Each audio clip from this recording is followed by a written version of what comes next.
Hello friends, welcome to IQ classes. मेरा नाम है वैभव पांडे। आज की इस वीडियो में हम ISC स्पेसिमेन पेपर 2023 का सेक्शन सी सॉल्व करने वाले हैं। तो चलिए शुरू करते हैं अपनी वीडियो को। सेक्शन सी हमारा 15 मार्क्स का है और इसमें क्वेश्चन 19 का फर्स्ट पार्ट है। Question 19 first part, which relation is correct for break even points where Rx is the revenue function and Cx is the cost function। यानी कि हमें Rx दिया है और Cx दिया है, तो हमें बताना है कि ब्रेक इवन पॉइंट कब होता है। तो ब्रेक इवन पॉइंट की सिंपल सी कंडीशन है जब Rx यानी जब हमारा रेवेन्यू हमारा कॉस्ट के बराबर होता है तभी वो ब्रेक इवन पॉइंट होता है। तो इसमें हमारा कौन सा है? Option C. तो ब्रेक इवन पॉइंट का क्या मतलब होता है? जब हमारा रेवेन्यू और कॉस्ट इक्वल हो, यानी जब हमें प्रॉफिट भी नहीं हो रहा है और लॉस भी नहीं हो रहा है, तो वही हमारा ब्रेक इवन पॉइंट होता है। तो फ्रेंड्स, हमारा अगला है क्वेश्चन 19 का second part. If the correlation coefficient r is equal to 0 then regression lines are, option दिया है parallel to each other, not mutually perpendicular, parallel to coordinate axis और ओवरलैपिंग लाइंस। तो हमारा कोरिलेशन कोएफिशिएंट r दिया है 0 के बराबर।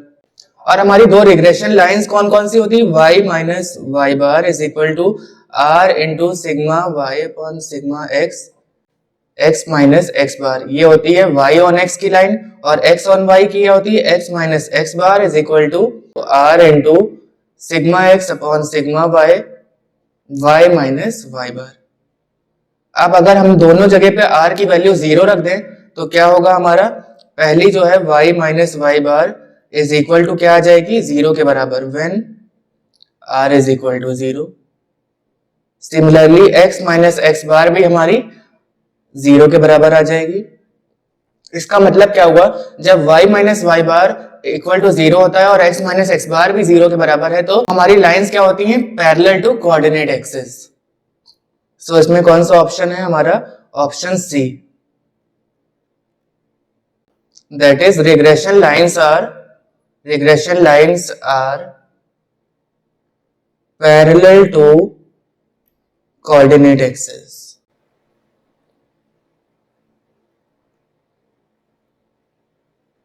तो फ्रेंड्स, हमारा अगला है क्वेश्चन 19 का थर्ड पार्ट।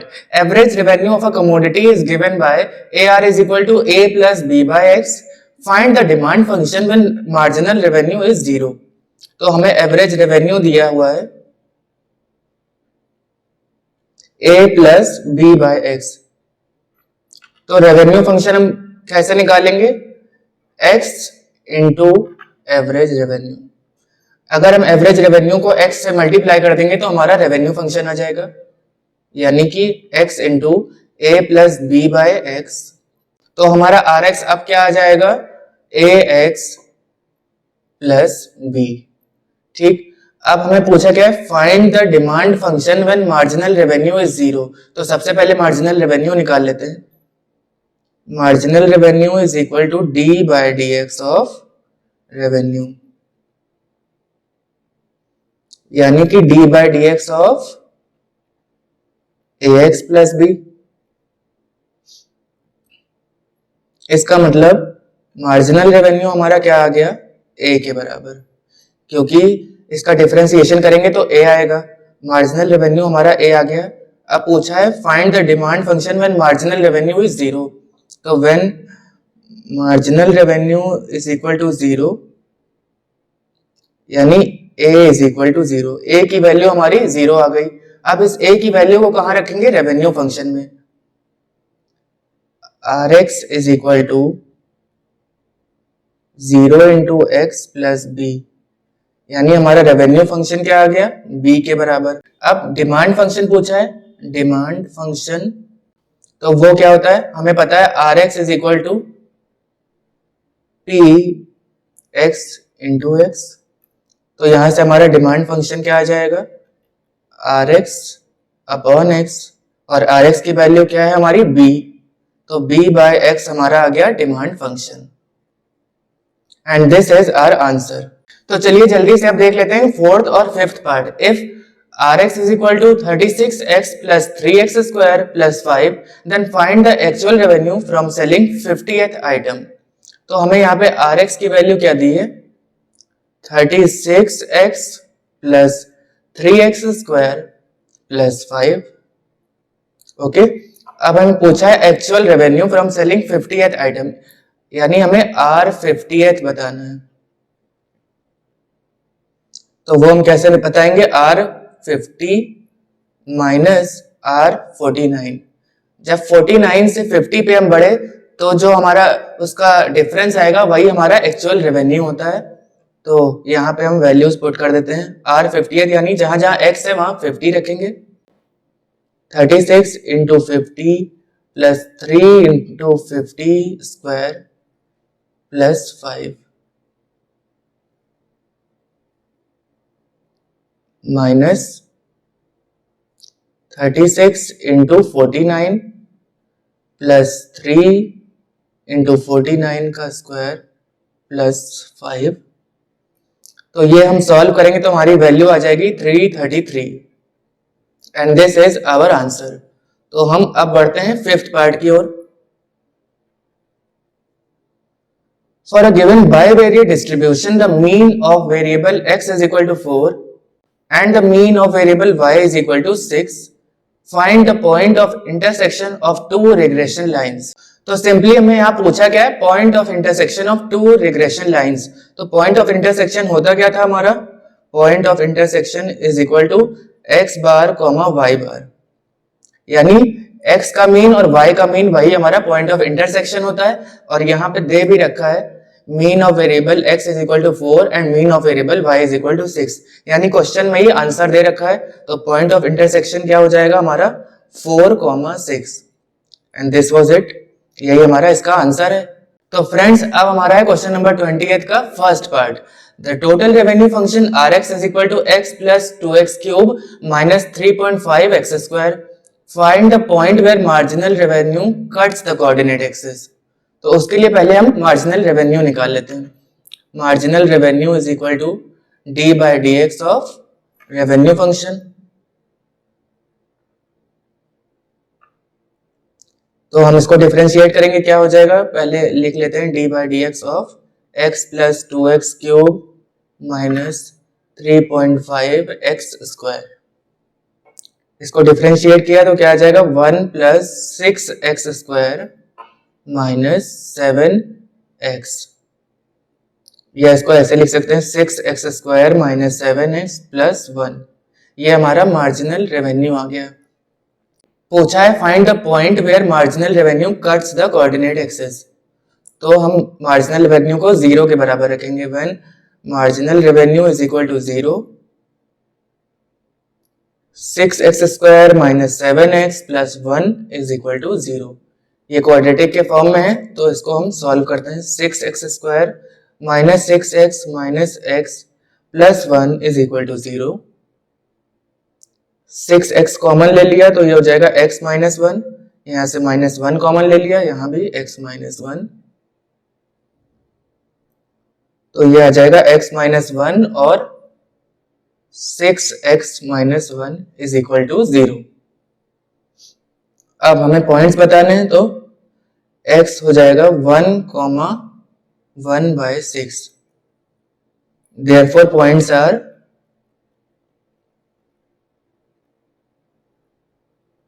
1,0 and 1/6,0। ये 0 किसके लिए है, y एक्सिस के पॉइंट के लिए। तो 1,0 और 1/6,0 यही हमारे दो पॉइंट्स हैं जहां पे marginal revenue cuts the coordinate axis. तो फ्रेंड्स हमारा अगला क्वेश्चन है question 20 second part. For the revenue function Rx is equal to bx upon a plus x, show that the marginal revenue function is increasing for all b less than 0 and a greater than 0। तो सबसे पहले तो इसमें marginal revenue निकाल लेते हैं। Marginal revenue का क्या फॉर्मूला होता है, d by d x of revenue function. इसका मतलब d by d x of b x upon a plus x. अब इसको डिफरेंशिएट करिए डिवीजन रूल लगाते हुए। a प्लस एक्स का होल स्क्वायर हो जाएगा, ऊपर a प्लस एक्स को रहने दिया, bx का क्या हो जाएगा b माइनस bx को रहने दिया, a प्लस एक्स का 1 हो जाएगा। तो मार्जिनल रेवेन्यू हमारा क्या आ गया, a b plus b x minus b x upon a plus x whole square. That means हमारा मार्जिनल रेवेन्यू क्या आ गया, a b upon a plus x का होल स्क्वायर। तो अब इसमें हमसे आगे क्या पूछा है, show that the marginal revenue function is increasing. तो इंक्रीजिंग डिक्रीजिंग के लिए हमें पहले डिफरेंशिएट करना पड़ेगा किसको, मार्जिनल रेवेन्यू को। D by d x of marginal revenue should be greater than 0। इसका मतलब इसको डिफरेंशिएट करेंगे तो क्या आ जाएगा,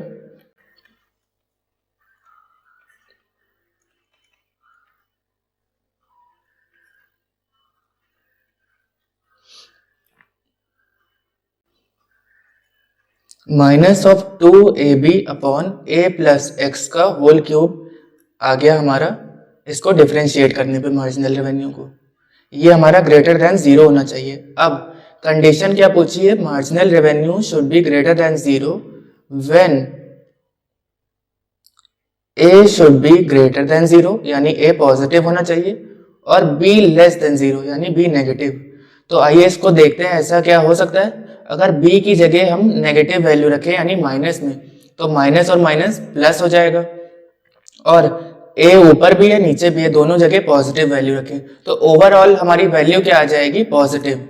अभी इसमें दे रखा है भले नेगेटिव, -2ab दे रखा है, लेकिन माइनस साइन से आप कंफ्यूज मत होइएगा क्योंकि यहाँ पे b हमारा नेगेटिव है, b लेस देन 0, इसका मतलब वो नेगेटिव और नेगेटिव पॉजिटिव हो जाने वाला है। So this is our final answer. तो फ्रेंड्स हमारा अगला है question number 21। The line of regression of marks in maths x and marks in English y for a class of 50 student is 3y minus 5x plus 180 is equal to 0. The average score in English is 44 and the variance marks in maths is 9 by 6 times the variance of marks in English. Find the average score in maths. Also find out the coefficient of correlation between marks in maths and English.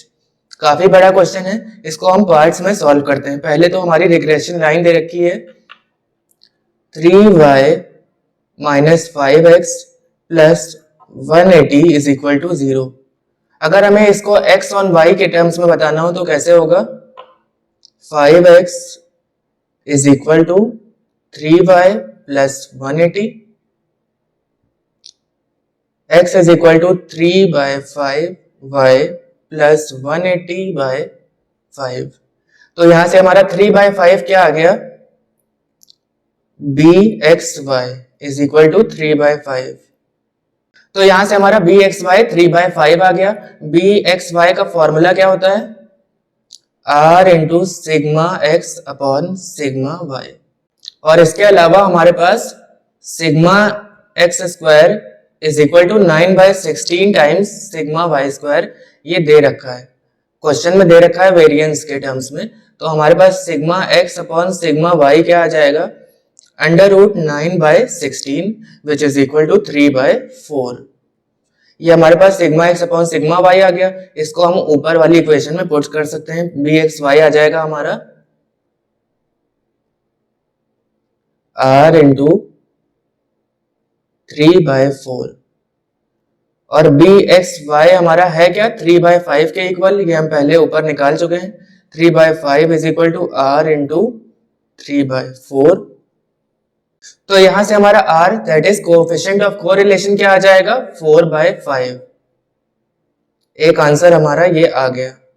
तो हमारे पास coefficient of correlation आ चुका है 4 by 5, और हमसे पूछा एक और चीज है एवरेज स्कोर इन मैथ्स, और एवरेज स्कोर इन इंग्लिश हमारे पास दे रखा है 44।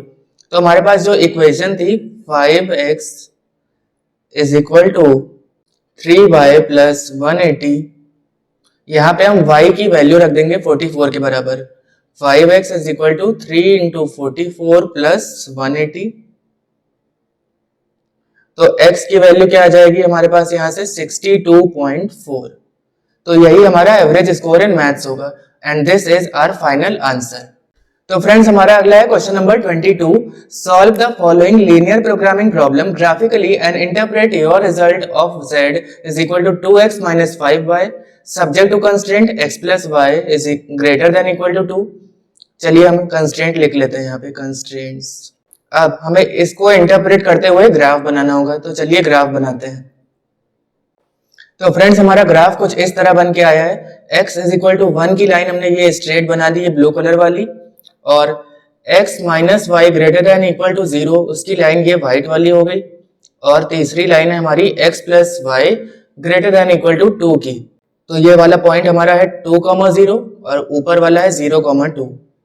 तो हमारी ये जो लाइन है इसको हम ऐसे भी लिख सकते हैं x greater than equal to y. पहली लाइन है greater than equal to 2, x plus y greater than equal to 2, तो ऊपर ऊपर जाएगी ये येलो वाली line.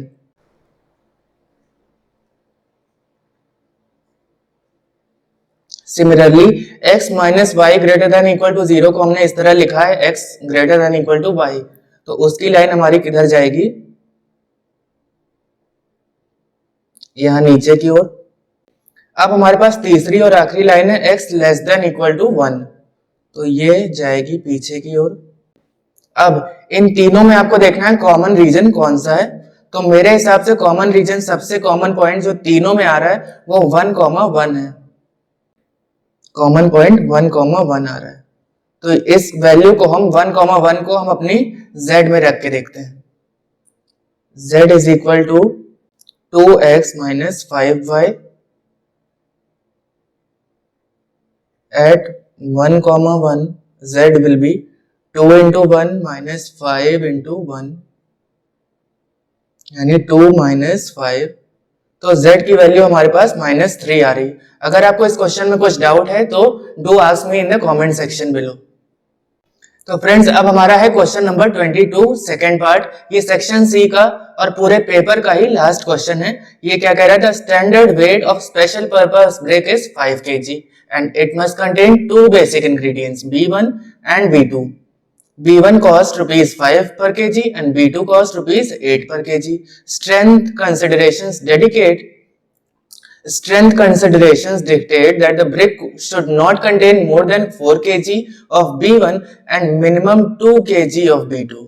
Since the demand for the product is likely to be related to the price of bricks, find the minimum cost of the bricks satisfying the above condition. तो हमें LPP को formulate करना है यहाँ पे। तो हम पहले x और y हम क्या मानने वाले हैं, let the weight of basic ingredient B1 and B2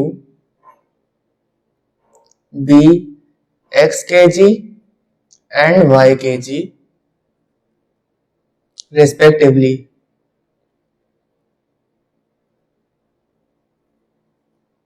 ठीक है, और आगे हम बढ़ते हैं। पहले हम इसमें z बताते हैं क्या है। z will be equal to, अच्छा हमें क्या दे रखा है, B1 कॉस्ट रुपीज 5 पर KG and B2 cost rupees 8 पर केजी। तो हमारे पास z क्या आ जाएगा, cost function 5x plus 8y। और फ्रेंड्स हमेशा याद रखिएगा कॉस्ट फंक्शन को हमेशा मिनिमाइज किया जाता है, और प्रॉफिट जब भी आता है रेवेन्यू उसको हम मैक्सिमाइज करते हैं। यहाँ पे हमारा ये कॉस्ट फंक्शन है तो हम लोग इसको मिनिमाइज करेंगे, minimize z is equal to 5x plus 8y। अब इसके कंस्ट्रेंट्स देख लेते हैं क्या क्या है। तो हमारे कंस्ट्रेंट है x should not contain more than 4 kg, यानी x should be less than equal to 4 या 4 से कम होना चाहिए। और y के लिए क्या है हमारे पास, y should be minimum 2 kg of B2, यानी कम से कम 2, यानी 2 से ऊपर भी हो सकता है, तो y greater than equal to 2। अब एक और कंडीशन हमारी बन रही है, the standard weight of special purpose brick is 5 kg, यानी दोनों के वेट को मिला के 5 kg ही आना चाहिए। तो x plus y is equal to 5, ये हमारे 3 कंस्ट्रेंट्स बन रहे हैं। और नॉन नेगेटिव कंस्ट्रेंट तो होता ही है, x greater than equal to 0 और y greater than equal to 0। अब इन्हीं कंडीशंस को रखते हुए हम ग्राफ बनाते हैं। तो चलिए, तो हमारा ग्राफ कुछ इस तरह तैयार होगा। अब आइए इसमें देख लेते हैं हमारे कॉर्नर पॉइंट्स कौन कौन से होंगे। तो x plus y is equal to 5 की लाइन ये रेड वाली है, ये हो गया हमारा 0,5 और ये है 5,0। x less than equal to 4 की लाइन ये व्हाइट वाली हो गई और इसके लिए हमारे एरोस पीछे की तरफ जा रही है क्योंकि लेस देन इक्वल टू 4 है। Similarly y greater than equal to 2 के लिए ये ब्लू वाली लाइंस हैं। तो हमारे कॉर्नर पॉइंट कौन कौन से हो जाएंगे, एक तो 0,5 हो जाएगा, इसको a मान लेते हैं। दूसरा हो जाएगा हमारा ये 3,2, इसको b मान लेते हैं। और तीसरा हो जाएगा ये 4,2। यही 3 हमारे कॉर्नर पॉइंट्स आ रहे हैं। अब चलिए इसको रख के देखते हैं इक्वेशन में। कॉर्नर पॉइंट में हमारे पास a आ गया 0,5, b आ गया 3,2 और c क्या आ गया 4,2। z की वैल्यू क्या हमारे पास थी 5x प्लस 8y। तो अगर इसको यहाँ पे रखेंगे तो ये हो जाएगा 40, ये हो जाएगा 15 प्लस 16 31 और ये वाली हो जाएगी C पॉइंट का हमारे पास आ जाएगा 20 प्लस 16 यानी कि 36। तो हमें मिनिमाइज करना था Z को, तो सबसे मिनिमम वैल्यू Z की 31 आ रही है। Therefore Z is minimum when